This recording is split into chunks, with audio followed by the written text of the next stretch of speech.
Welcome to What's Going On, the weekly podcast and videocast of First United Methodist Church in Yankton, South Dakota. Hi, and welcome to this week's episode of What's Going On. I'm Pastor Katie here at First United Methodist, and I'm glad you could join me for this episode. Happy New Year! I am smiling because I am excited for what 2025 has to bring to us as a church and to each one of you, as well as to me and my family. And so I want to give you some heads up on some opportunities that you have coming up for ways to get involved in the church or to deepen your relationship with Christ. But then to also just talk about what does it look like to commit to discipleship, because I think that's central to who we are as Christians. And sometimes we maybe have a conviction of what it looks like, or a conviction that we should go deeper in our faith, but have no idea really where to begin or what that looks like or how to make that happen. So that's where we're headed for today. I also just want to say a quick shout out to those who commented on last week's video. And I will add some hymn sermons somewhere in the schedule this coming year. Some of you seem to really enjoy kind of learning some of the history of that. And also maybe seeing some of my nerdiness come out as happened in the last video. But I want to start with a little bit of some of the things that are kicking off again. We took a little hiatus in December just because December is filled with so much around Advent and Christmas.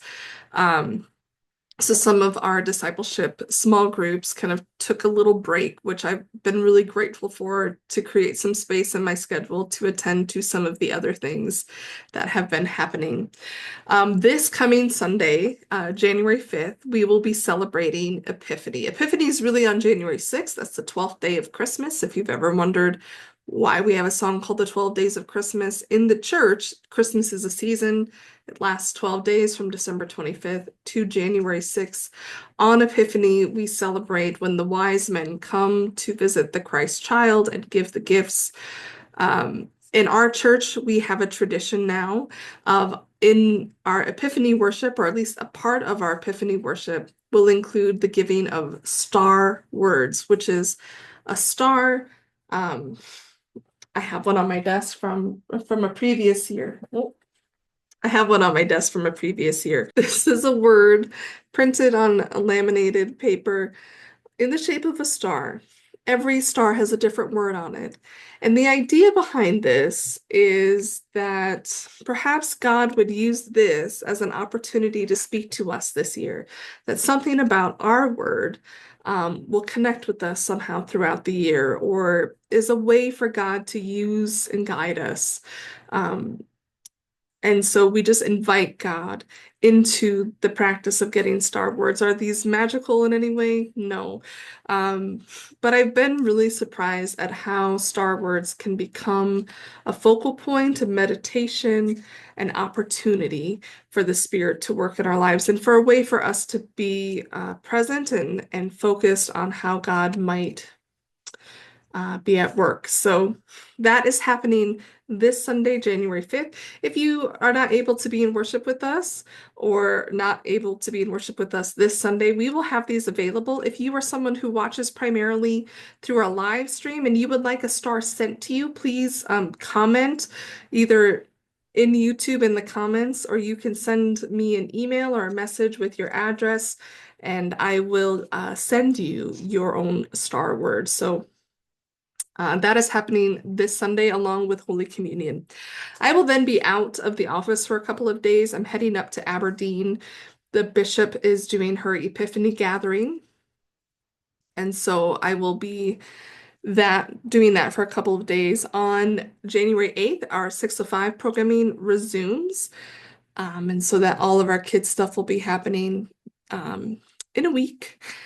And then looking on the next week, starting on the 12th, our discipleship class on Sunday mornings will resume. And we're going to be doing New Testament, which I'm very excited about. I've spent a significant amount of 2024 in the Old Testament. Maybe 2025 is the year of the New Testament for me. If you did not do the Old Testament and you are interested in the New Testament, you can join us. There's um, no restrictions there. These books cost about $20, but we can get you going until we can get one ordered for you if you would like to join us. Again, that starts on January 12th at 8 a.m. upstairs in the classroom up there. After church that day, I will also be offering a new members class for 3 weeks. So the 12th, the 19th, and the 26th for anyone who is not a member of the church but would like to be, or at least is thinking about it and would like to know more about our church, about our denomination, what we believe, what membership entails, those kinds of things. Every so often, we like to offer a membership course for anyone who is interested. And so that will be, again, the 12th, the 19th, and the 26th. And then on the 14th, that Tuesday, we will launch our next study with our Tuesday lunch study group.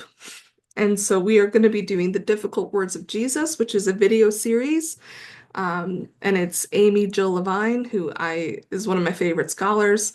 Um, and we're going to be tackling some of the hard things that Jesus says because that's part of scripture and it's part of our faith as well. And it's instead of avoiding it, I think it's better for us to tackle it and to talk about it and to wrestle with it.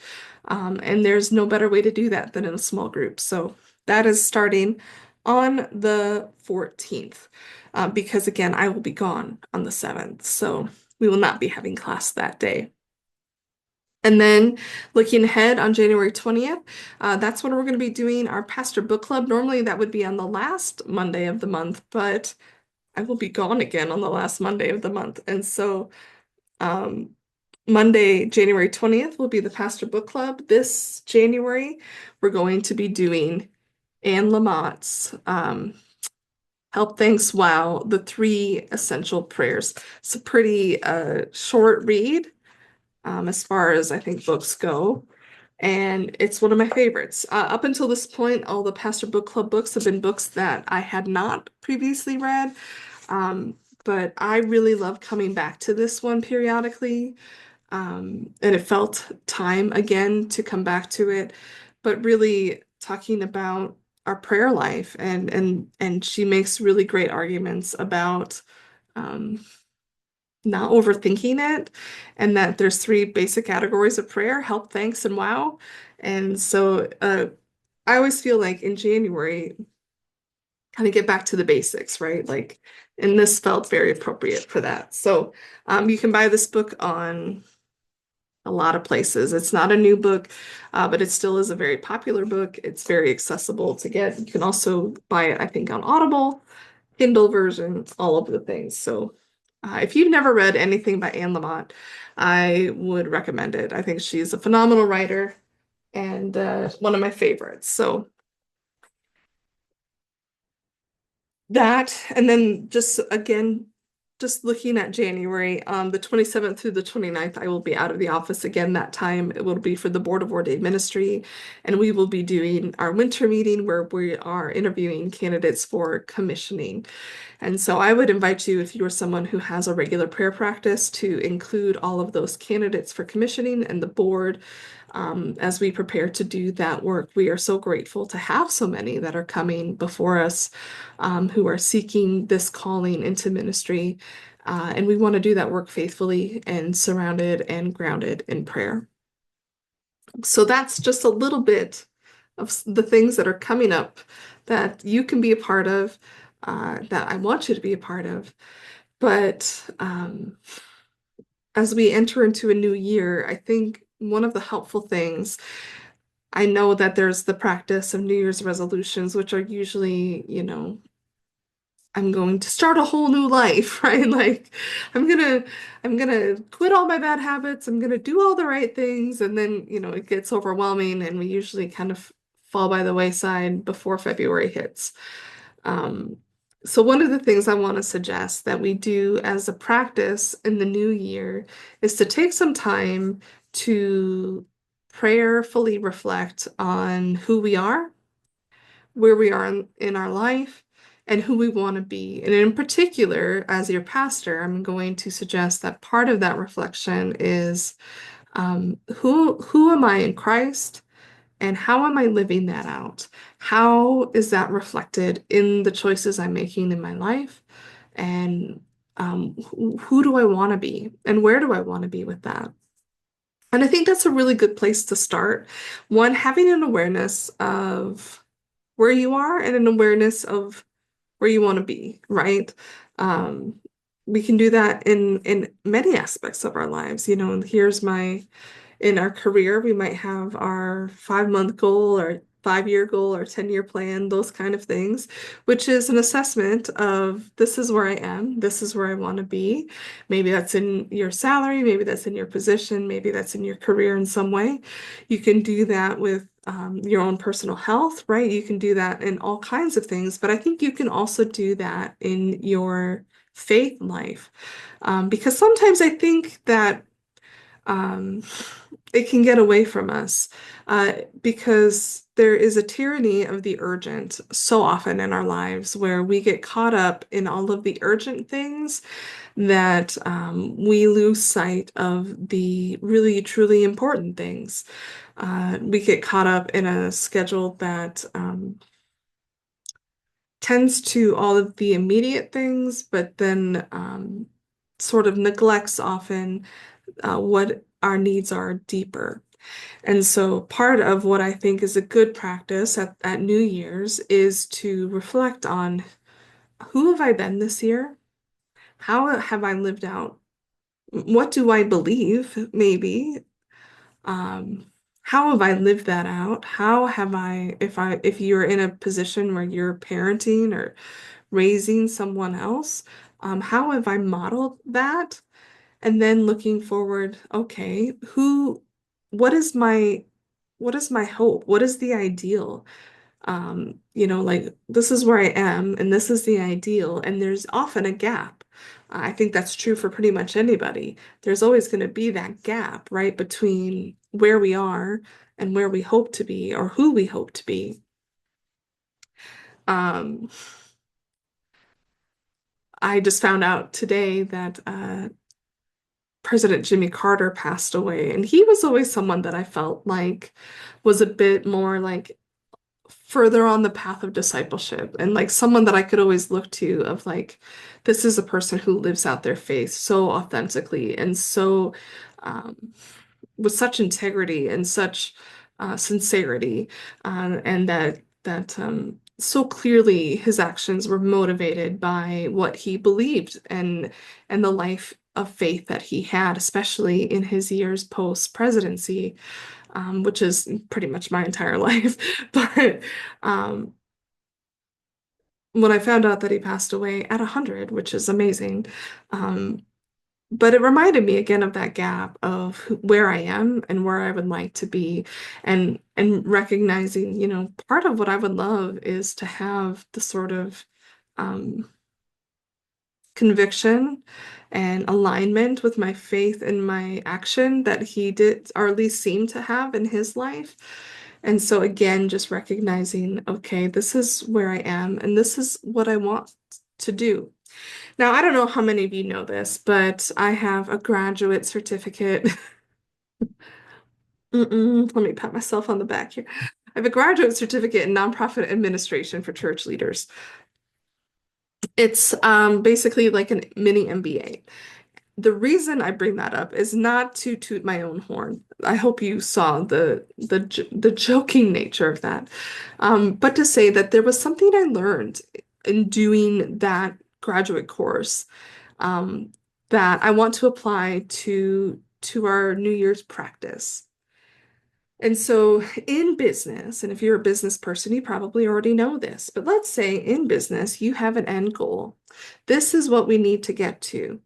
And again, knowing where you are right now. Oftentimes, once you set a goal, you're you're at the beginning. You haven't done anything toward that goal yet. And then you have to identify what are all the necessary steps in order to get to that end goal? And you kind of work backwards. In order for this, I need this to happen. In order for this, I need this to happen. And then that's how you sort of make a plan. And in business, oftentimes that's sort of scheduling out the plan as well. How long, when do I need this done by in order to get this done, in order to get to my end goal at a specific time or day? I think we can apply that to our faith life as well. And I know that sounds kind of silly. You're going to apply business principles to my spiritual life. Um, yes, I am, because I think it's useful because it's all about intentionality. Um, when we're not intentional about developing something, we're not going to develop it. If we're not intentional about developing a skill, we're not going to develop it. If you want to be a good basketball player and you need to be intentional about practicing and going out and shooting and running plays and so on. If you want to be good at a musical instrument, you have to be intentional about putting the time in, playing it, learning the music, understanding how that works, performing. If you want to have a deep and abiding faith, you have to be intentional about investing into that relationship and understanding who God is and making that a priority in your life in some capacity. If you do not, it will not grow. I think too often we think that we take our faith for granted, that it's always going to be there and always going to be there in a way that it was perhaps when someone else was in charge of making sure that it was fed. But for most of you that are watching it, you are in charge of growing your faith. You are in charge of investing it and feeding it. And so I think what I'm describing really is a Gantt chart. And again, it is this is where we are, this is where we want to be, right? And identifying what are the things that need to happen in order to make this goal happen. And so I want to give an example of what that might look like. Because again, I think that too often we talk in vague terms about spirituality and discipleship, and we don't really get to concrete examples of what that looks like because so often people know or feel that they have a need within them to invest in their faith, but they don't know what that looks like and they don't know how to do it. And they just kind of start grasping at things, which can be helpful, but I think there's a lot more, again, intentional way to do it in a way that really draws you in to the presence of God and allows God to work in your life. And so let's say, my goal is I want to have a faith that is like I want my life aligned with what I believe. So I think there's two tracks on that, right? One is identifying what is it that you believe in? What is it that you believe about God? And what is it believe that you believe that God is calling you to do and how to live, right? Because you cannot achieve that goal without identifying what that means for you. And so that might mean for you, I want my life to look, to be in harmony with what I believe. And so that might mean I believe that participation in the community of the church is essential to my faith. And so if you want your life to look in harmony to participation in the community of the church, where the community of the church becomes your primary community of people, that these are people that you're going to do life with and share, and they're going to support you and walk with you in grief and celebrate your joys and all of these things. So now you have a picture of what that end goal looks like. The next step is to identify what is the gap? Why is there a gap? What are the hindrances to having that be a reality for you?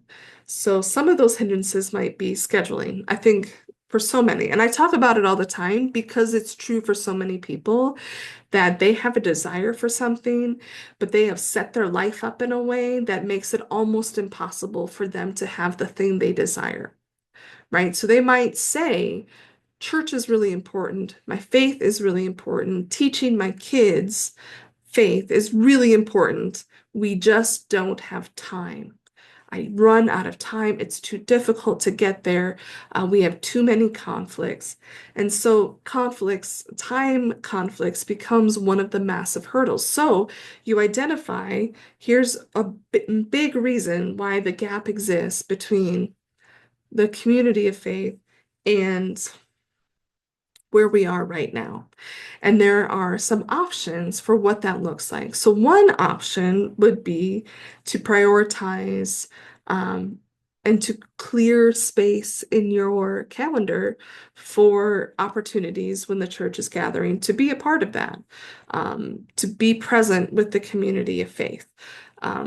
Which means reorienting your life a little bit. It might mean saying no to things you've previously said yes to. It might mean making some sacrifices in some other areas to make something else happen.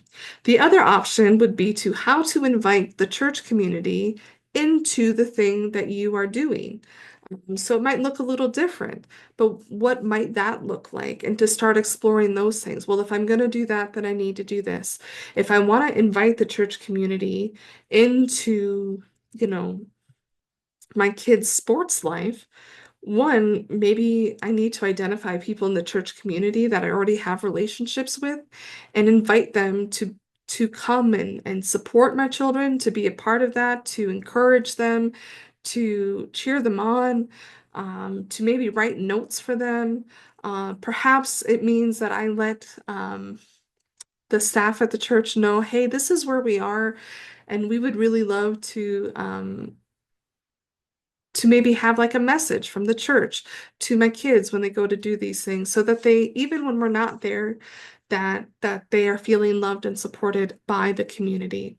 Now that might mean that before I can really feel comfortable doing that, I might need to spend a little bit more time or at least share with some of the people that I already sort of know a little bit more about our life, or to invite them into, hey, um, this is what we're doing right now, and this is why we haven't been around, or um, this has been such a value. So I'll give an example. There was, again, there's like a million things that go on, but again, I think so often we think the only way to participate in the community of the church is to be here. But the reality is you can invite people from the church to what you're doing and to let us be a part of your life there. So there were a couple girls that did a play that it was a Christmas play, and so they were absent from things here for a little bit, but I took my boys to the play because that's where they were, and I wanted to see what they were doing, and I wanted to support them, and I wanted them to know that I cared about them, and I was excited for them, and that it was okay that they had missed some things, but we still love them and we still are, cheering and rooting for them because that was a joy that they had, and it was a joy that I wanted the privilege of getting to share. And so that's just one example, like using this sort of reflective process of um, where am I right now? Where do I want to be? What are the obstacles preventing me at this point, or that are causing me to be here rather than where I want to be? And what are some creative ways to address those obstacles or to overcome them? And again, I really want to express this idea of creative because um, I think too often we think that there's only one solution, and there's not. There's many. And the more creative we can be, I think the more vibrant our community of faith can be, and more vibrant your own faith can be. Again, um, God is with us, not just in the church, but God is with us everywhere we go. But the church can also be with us. The church is about the people. And if you can invite the people of the church more and more into your life, you're going to create more and more opportunities for discipleship, more and more opportunities for support and community and love in your life. It doesn't have to be an either or thing. It is a both and thing. The church isn't just something that happens here Sunday mornings. The church should happen in all places. And what I'm saying is one of the ways that maybe in 2025 that we explore being the church is figuring out how to be the church outside of these walls. Um, how to show up for our people other than just here. Now, Don't get me wrong. I love it when we're here and together and worshiping God. There is something about committing and setting aside time dedicated to the worship of God and fulfilling our hearts and souls with God's love and grace that we can then use for the rest of the week as we go out into the world. I think there's something truly profound about that and something that makes that irreplaceable. However, I don't think that is the extent of what it means to be the church. And I think we have a lot of opportunity to show up and be the church for our people, and especially for our children and youth, and our elderly who can't always be here. How do we go and be the church outside of these walls? As a true preacher, I've clearly taken this exercise and now made it into a sermon. So there you go. But again, if I don't stop, even in my own heart, and take stock of where I am, which I think, again, New Year's is a great opportunity to do that, I never get to those thoughts and ideas. And that is where I think the Spirit is at work of, all right, this is where we are. And where we are may not be a bad place. But if our goal is always to draw closer to Christ and to draw deeper into our discipleship and to be the hands and feet of God in this world, I think we always have to ask those questions of how can we do this? How can we continue to love and support the people of the church, but also the people of the community and bring new people in? How can we do those things in ways that make sense for our lives now? Now, again, I think there are some of us that need to consider that maybe we've bitten off more than we can chew, and some of the commitments we have in this life are hindering our relationship with God. But I think also, for many of us, it's about inviting in. Invite people into your life where you are. Invite and allow yourself to be invited in. If you're someone that doesn't have a lot going on, show up for people, cheer them on, bring a glittery poster board, you know. I think that's one of the ways that we can really love and support one another, because truth be told, one of the things I've noticed is a lot of people feel isolated. A lot of people feel alone. A lot of people feel like what they really want in this world is to be seen and to be valued and to be heard. And I think that is not a difficult thing for us to do, but it is something we have to be intentional about. And so I invite you for this new year to intentionally reflect on your faith, on what 2025, what you want it to bring. Maybe even come to church and get a star word, and that might give you some guidance and some opportunity for the way God can work in your life. Let's make 2025 the year that we be the church, not just here in this space, but in all our lives. With that, God bless you. I'll see you soon. Until next time. Thank you for joining us for this episode of What's Going On, a video and audio podcast of First United Methodist Church in Yankton, South Dakota. We'd love to have you join us for worship on Sundays at 10 a.m., either in person or via our live stream, which can be found at our website, www.firstumcyankton.org, or by searching First UMC Yankton on YouTube.